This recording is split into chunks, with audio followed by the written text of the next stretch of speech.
Hello there, fellow NPCs. I am Scythe, and today we're getting back into chasing sunsets.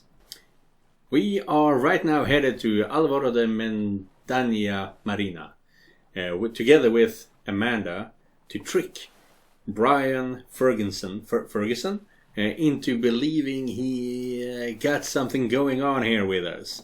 He wants to extort us, kind of blackmail us into continue the research on a certain technology, and in order to prove to him that this technology actually works, we need to show him Amanda. And Amanda has a brilliant idea. I don't know what it is yet, but we are going to trick Brian into doing some stupid shit once he finds out that the drug works as he wants it to. Maybe Amanda is actually trying to trick him into thinking that the drug doesn't work, so he's just going to drop it entirely. That could be something. But, the only way to find out is to continue playing. So, let's go. Alvaro de Mendaña Marina, Tunalo Arbor, late afternoon. You feel a nice pang of discomfort boarding the sunset and the quivering out of your control. This is where he told us to be, but I don't see any sign of him. Then we wait. Remember, exploits his preconceptions. You must believe he has one. I'm pretty sure he already has. This is feeling like a worse idea by the moment. We must simply wait for an opening to apply our leverage to the greatest effect. Do I need to remind you that the last time I was here off the books I got stabbed? But did you die? Someone can't handle the water. Someone threw up. Your conversation is interrupted by the sound of labored breathing and ponderous footsteps. Ah, Kurt, I'm glad to see you made the smart choice after all. I'm here. That doesn't mean I decided a damn thing. I'm not worried about that. Everyone chooses the carrot in the end. Yeah, well, some choices are bigger than us. Chuckling, Ferguson passes Vlad barely contently. Bigger than you, maybe. The seafood buffet at the casino just got its wagon painted. Ah, bad food. So, this must be the incredibly lucky Amanda Cohen. Uncharacteristically, Amanda remains silent, and Ferguson's expression turns suspicious. Amanda? Her blank expression leaves you legitimately confused as to whether this is part of her plan or not. What's wrong with her? I don't know. She was fine just a minute ago. Disappointing, but hardly surprising.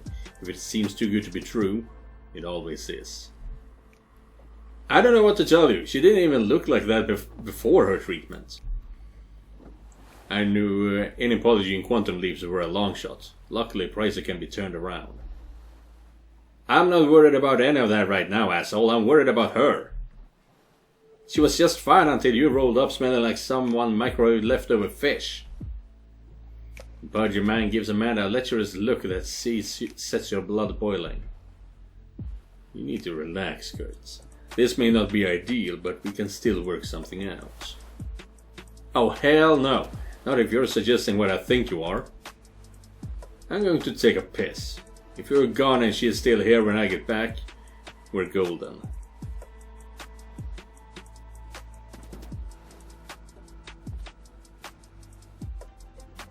Oh, yeah, that blood is boiling. Or stay and watch, if that's your thing. You feel a tide of rage well up within you, and you can barely speak through clenched teeth. This isn't going to go down the way you think. Then Ben puts his hand on your shoulder and smirks as he squeezes past you to head below. After he disappears, you realize you're still quivering with rage. Kurt, this is your opening. Do as he says. Leave? What? A very aware and focused Amanda regards you with a bemused intensity. With a little encouragement, Brian Ferguson will be in our pocket when I walk off this boat. Go take a walk. I am perfectly safe. Amanda, it's disgustingly obvious what he has planned for you. I will shout if it becomes more than I can manage on my own. Now go. What are you going to do? Improve upon his own playbook. Offer a weapons-grade stake cleverly disguised as a carrot. If you really wish to set in motion the collapse of his network, you must trust me. I do trust her. She is an evil genius like that. I'm just going to the end of the gangplank, 30 feet away. Shout if he crosses the line. I'll be up in his grill before you can say croc lights. Amanda watches you reluctantly slip away with a slight smile. Formidable offspring indeed. Well, you're not gonna get that sleeping girl. That's enough for you. Labeled breathing heralds Ferguson's imminent return, so Amanda readies her expression. Oh, not the outcome I expected. He must really be rattled. The out-of-shape man approaches Amanda warily, and she does not look as, well, brain-dead as she looked just a moment ago. For what it's worth, girl, I really did hope Polygene had found your magic bullets. Hello, sir. My name is Amanda, not girl. She stands innocently with her hands behind her back like a student, seemingly distracted. Perfect way to emphasize that you have boobs, too. I guess the lights are on, but nobody's home. Ferguson edges closer and gropes Amanda's breast with a tentative hand. You'd be so out of my league if you weren't damaged goods. Amanda smiles vacantly, and the sweaty older man leans in to sniff her neck and hair. Now I'm going to take you below. We're going to play a game. Oh yes, please. I like games. Oh, I bet you do. I like this one so much, it was worth flying out here to play it. Now be a good girl and follow me. Oh!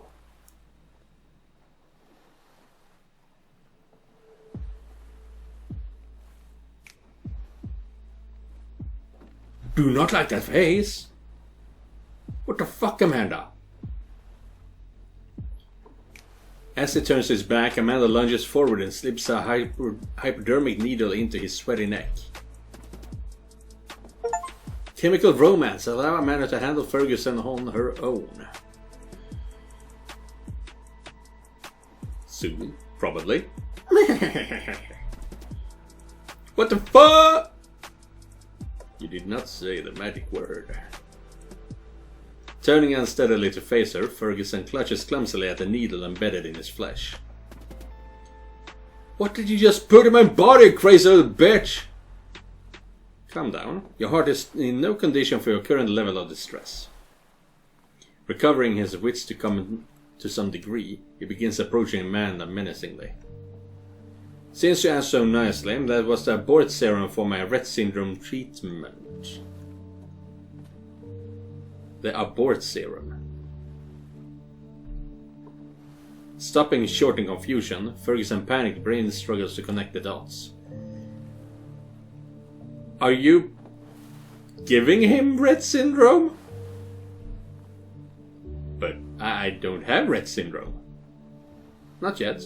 However, soon the MEPC2 gene on your X chromosome will be overwritten. And you will. What?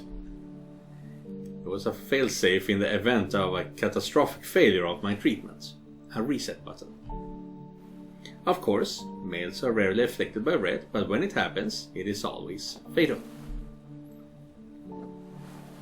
Oh my god. So I'm going to become like you were. A just outcome for someone willing to abuse a woman he believed too disabled to consent. Wait, you're no longer disabled. That means the treatment that helped you could save me. Theoretically. But for obvious reasons, I have no inclination to help you obtain it. But what if I had something to offer in exchange for it? Your only purpose is to provide Senator McMurray plausible deniability. I do not need you. the senator is the real power here, which leaves you with nothing to bargain with. But that's where you're wrong, I know things. If that is true, it is a burden you will only have to bear for approximately 72 more hours. Oh god, I can already feel it happening. My mind is going. Interesting. Perhaps the rate of onset exceeds forecast. Do you mind if I stay and watch? Okay. You're right. I run the money side of things for the senator. You will have to do a lot better than that. I cloned your credit card at the club. Your account was comically easy to crack. To think some banks allow variations of password. Wait, you're being in my bank account? At a forensic level. For a bagman, you are exceedingly poor one. Ferguson's shoulders slump in defeat. Yeah, she fucked him up severely here. I did say that once we figured out that she was really smart. That I did fear that she would become an evil genius. Something like that. If you've really seen the money flow, maybe I don't have anything left to trade. I will be the judge of that. Is McMurray behind the lawsuit against Polygene? No. She's got so much capital tied up in Pricer, she called in a favor with Judge Bear. Judge Bear recused himself. Did the senator have a hand in selecting his replacement? No. The new judge and Senator McMurray, there's some bad blood there. The man who attempted to kill my friends on this boat, was the senator involved? Not directly, but she connects former special forces with business she is invested in. Pricer's cleaning making the news has us worried that they're trying to keep a lid on something. Explain your interest in tech from a privately held company you know you cannot invest in. Why is that a question? It sounds like a statement. Getting seed research into the hands of competitors we can invest in for starters. Though with the right motivation, private companies become public ones all the time. Given the overall lack of competence on display, forward thinking seems out of character. Will anybody in your party have problems with Tunalu law enforcement upon departure? No, as to surmise, I'm not really with the consulate, nor have I contacted them. Thank you, Brian. In the interest of transparency, I will now answer your questions. But you have the upper hand here. Why would you give up something when you don't have to? Because it is in my interest for the players of your game to lose interest in my friends. That's not up to me. Nevertheless, Lisa Hendricks withdrew her patent application reactively due to the lawsuits. As Pricer asserts, they derived from research performed by Dr. Campbell when she was on payroll. You've got to be kidding me! With Dr. Campbell's gone, that well has run dry. Without her, Polygene will tread water at best. But what about your Rett syndrome? Something restored your function. Once again, research pulled back due to fears of the IP theft would be exposed in the lawsuits. Fuck, that would explain Roger resorting to a cleaner. But how could you know any of this? You're just a convenient testament turned house guest. I have no duties, possess an eidetic memory, and considered harmless and listen to everything. Well, even if true, none of it matters now. I'm going to be an eggplant in a few days. Amanda collects the syringe from where it had fallen on the deck. Perhaps the fate can still be avoided. Contact me through Worthwent office when you land. You watch apprehensively as Amanda approaches, visibly pleased with herself. Oh shit, I know that look. What happened? Senator McMurray and her lapdog have been neutered. The seed has been planted. Amanda holds up the used syringe. He tried to take advantage of me, but became quite cooperative after taking his medication. Jesus Christ, you dosed him? What's in that thing? Somewhat less than 10 cc of saline borrowed from your hospital room. Yeah, so it was a dud. She was just faking it. Then how? You know what? Never mind. I don't even want to know. Thank you for trusting me. Yours will be relieved to learn we may depart without incident. O'Halloran's Pub, Boston, next day. Is that like the next day? Okay, it's just you. It was another brutal trading day on Wall Street as inflationary pressures battered all indexes.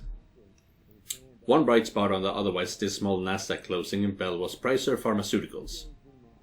The company has been struggling with declining market share and a rumored innovation deficit. Investors have read the tea leaves in this morning and decided the stock was undervalued.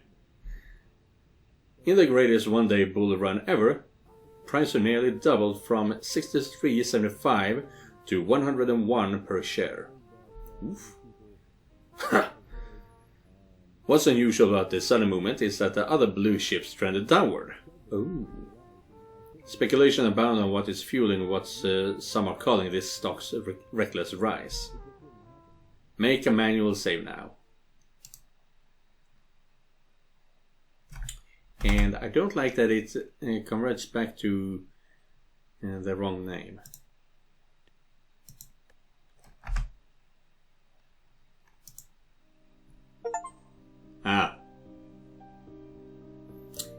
Resist the temptation to cheat on your girl in Chapter 8.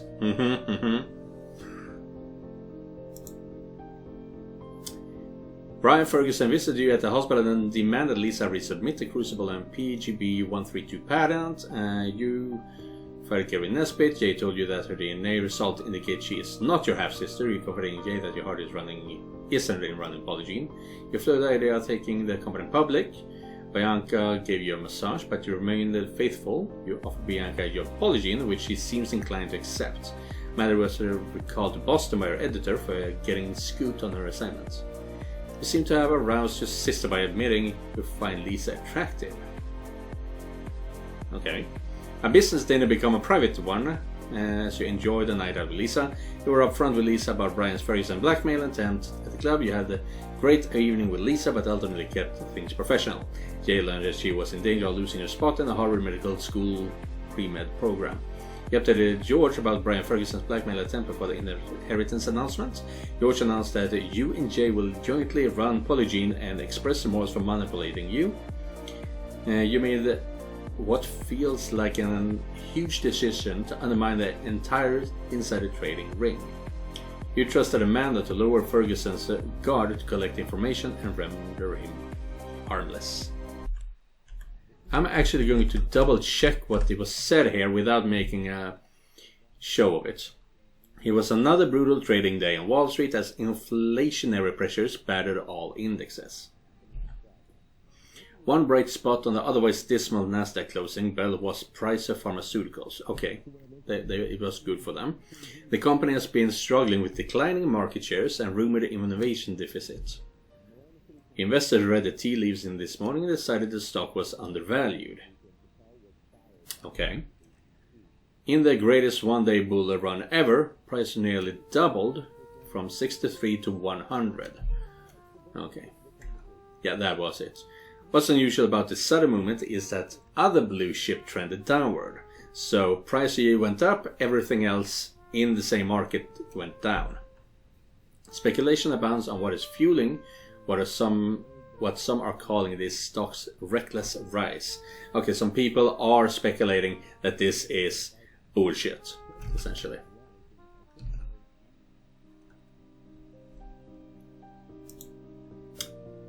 $50 out of 65. Mather trusts you with her life. Mather considers you a good friend. Jay believes in you body and soul.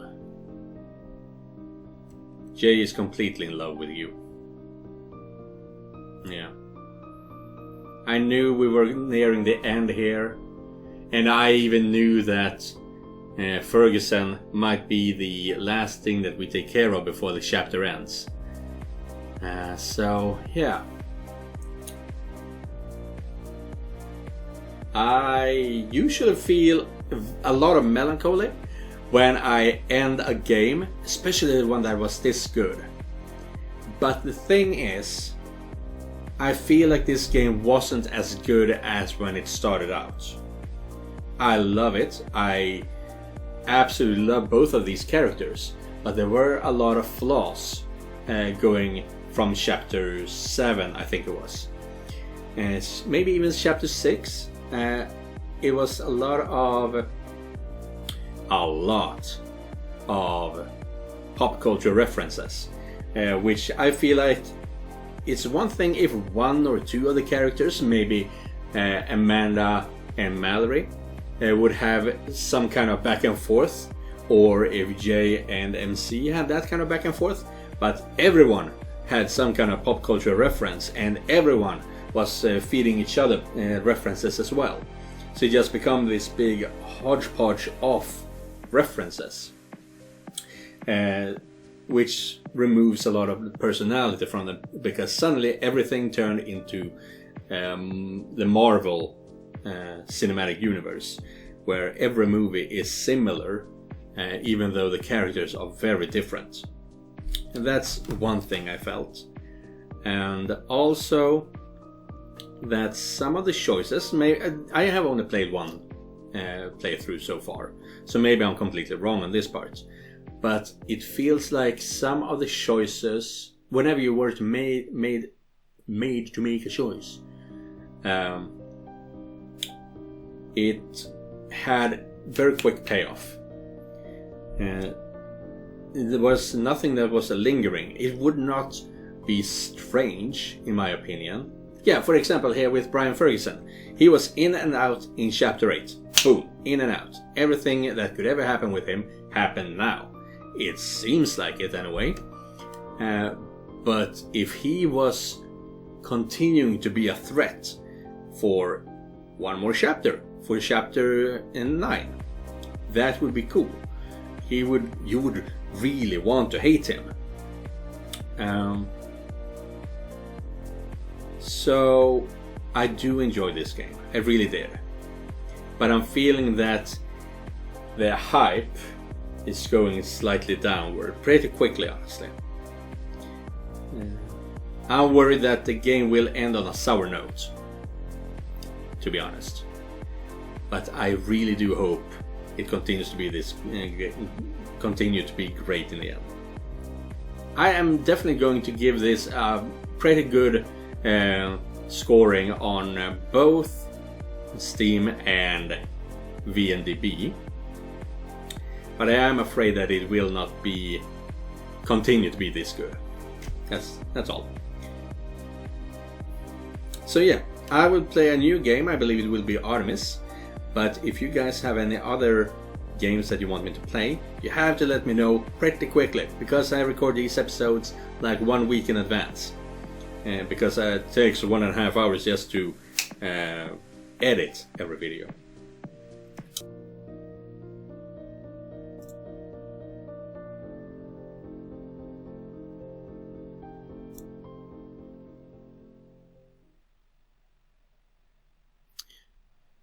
Oh, I was expecting credits, but that was ended just quickly. I didn't even press anything. But we're back because it said there are some post-credit end scenes. So let's check them. Check those. Logan International Airport. Ooh. Oh, Amanda is going back to Boston, I guess. Since you and Amanda only had carry-ons. Oh, I'm leaving too, of course. You leave the others at baggage claim. Wow, I forgot the humidity below 300% feels like. This is fucking heaven. Boston is populated almost exclusively by mass souls. It is demonstrably not heaven. It could be worse. That is true. It could be Baltimore. Dude, what do Stoya have against Baltimore?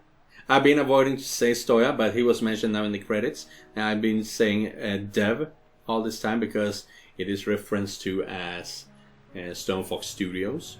But the Dev is Stoya. So now, yeah. Stoya, what do we have against Baltimore? What's wrong with Baltimore? Is that just a place that people shit at? I don't know. This may be the most normal conversation we've ever had. That is perhaps due to the fact that I am terrified and freaking out right now. You? Terrified? Of what? Of facing Mother. She has only ever known me as I was, and now I am different.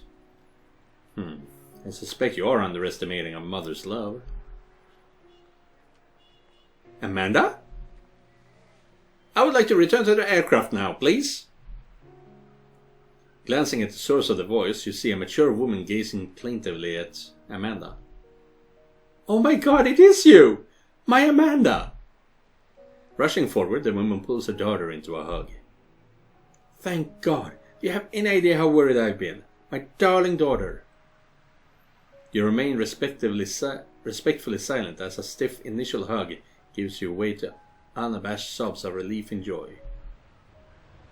I missed you, Mama. I am sorry I worried you. But what about your meds? And who's been taking care of you? Extricating herself and beaming proudly, Amanda gives her mother a chance to take in her new reality. I do not need medication anymore, Mama. Something amazing has happened. I can see that. How is that possible? There is no cure. Amanda's mother looks at you incredulously, as if she'll find answers in your bemused expression. Mallory learned about a prototype treatment for Rett. I had nothing to lose, so I took a risk. For a moment you think Amanda's mother is going to lash out, but ultimately she sighs. I'm feeling so many things all at once. I'm just overwhelmed. Amanda, who is your friend? Kurt is more than a friend. He has helped me bridge the gap between who I was and who I am. He also possesses many attributes which trigger reproductive urges I find difficult to control. Yeah. I suppose it's not hard on their eyes, but maybe tap the brakes on motherhood for now. Kurt Campbell, Mrs. Cohen. It's a pleasure. Your daughter really is something special. Oh, it's just Leia, but I can't thank you enough for bringing my Amanda home safely.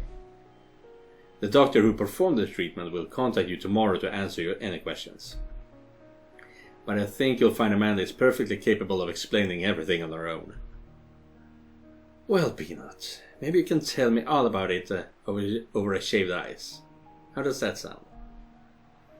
Simultaneously delicious and patronizing, and also yes. I will text you tomorrow, Kurt. Do not worry about Mother. I will leave a good review. Oh, you can too. As mother and daughter depart in a muddle of excited voices, Sophie and Oliver join you. Baggage claim always reminds me why I pursued a nautical career over aviation. We saw Amanda's reunion with Mom, with whom I can only assume was her mother. We did not wish to intrude on their special moment, but how did it go? There's adjustment ahead for both of them, but it feels like they connected meaningfully. I am so relieved to hear that. That is a weight off my heart. Likewise, but Mrs. Cohen is going to have to peanut-proof her house, especially her toy box. Oliver and Sophie chuckle in agreement. Here comes the cab. Finally. You were here first, Kurt. It should be yours. I'm waiting for the others. You two go ahead. Captain, I know we'll see each other again. Certainly, Kurt. Sophie still has much to do, and rum is always best enjoyed in good company. As the taxi departs, you enjoy a moment alone to appreciate the familiar air of home. That looks... that's Jay. Yeah. First I thought it was Lisa, but that skin color is Jay. After several minutes, a familiar shape slides in next to you. So, ready to see our childhood home again? I'm working myself up to it. Oh my God, Jay! Hey, Tear Bear. Tear Bear! The two women hug enthusiastically, as if they haven't seen each other in years. You tune them out as they chatter excitedly a short distance away, pondering your options. I haven't set foot in that house since graduation night. So many memories to unpack. I hope it's still warm and welcoming after everything that's happened. Tara and Jay depart, gossiping animatedly as best friends do. Tara must have brought her own car. I guess the next cab's mine. Just as a taxi appears in the distance, George and Lisa arrive, intent on the discussion. This flash drive contains a lot of documents we didn't receive in Discovery. They have to be vetted, of course, but this starts us off on a very strong footing. Fantastic. You know, I'm still a CEO when this is all over. I'm officially moving HQ to Tunaloo. Indeed. I will miss the freedom of flexibility to work naked in my personal office. Perfect timing for the next cab. Take it, please. I insist. Thank you, son, and welcome home. We'll talk more tomorrow, I'm sure. Help me! You watch the taxi speed off with mild amusement. What a ride. Feels like I can finally see the light at the end of the tunnel. Suddenly, Tara's car roars up to the curb and screeches to a halt. So where's Jay then? As the window rolls down, you note the passenger seat is empty. I thought you guys left already. Ah, there she is. And listen to your sister whine about you being somewhere else all night? I'm not that blonde. Get in, loser! We're going to Sizzler! That sounds so fucking gross right now. What are you waiting for? It's time to turn the night up to 11. Oh my god, it's happening. Hold on, Womb Raider. Just because we've all fucked each other doesn't make that a proposition. Jesus fuck, Jay, too soon. It will always be too soon. So you're telling me there's a chance? And the music just cuts off. Whoa, it continues. Polygene headquarters, Boston, MA, 2 weeks ago. And it's quitting time. Polygene. Thank God. Want to grab a drink? There's a great brewery around the corner. You know, my boyfriend wouldn't appreciate that, Mark. Can't blame a guy for trying. After the 35th attempt? Yes. Yes, I can. Oh shit, the last package is C-level critical. Looks like Dr. Allard needs some sample sequenced yesterday. Fuck my life. If she is in such a hurry, why not do it herself at the Paradise Lab? Sequencer's down, apparently. Sucks to be you. Alright, so what fresh hell did they send us this time? This one is the post-treatment sequence for the Rett patient's human trial. Post-treatment, which means we still need to give Amanda treatments. Post means later or after. Jesus Christ, how do you even read her handwriting? That's a very elegant cursive, you Sumer fucktard. I'm sorry, but you do not say Sumer and fucktard in the same sentence unless you're like a millennial that is super down with the youngins. Because Sumer is something an older would say, and fucktard is something a younger would say. But at the same time, Sumer is a new word that younger kids use. Pfft. Just hate us cause you ain't us. Who's the other Huckleberry? One J. Campbell. No idea what the story is there. Huh. Well, J. Campbell has an existing record in the system. Guess we'll start with her. You know, on second thought, a beer does sound pretty good. Yes! I knew I'd wear you down. Calm your tits and be careful with those. Did you even load the right sample? Even Sumer Fucktard can tell that's C for Campbell. Wait, didn't they both start with C? You know, if we leave now, we can still hit happy hour. Alright, here's one beer, but please keep this on the DL. Are you telling me we're gonna give Jay the Amanda's treatment That's the kind of left turn I don't want in this game. Relax, you know what a discreet guy I am. I just need to grab my coat. Gene sequencer goes brrr, brrr. And that was it for episode 8. Now I can properly say thank you guys for watching, and thank you Joseph for donating directly to my Ko-fi page. I'll see you guys in the next one, and remember, it's gonna be a long ass time before we see the ending of this game. Goodbye.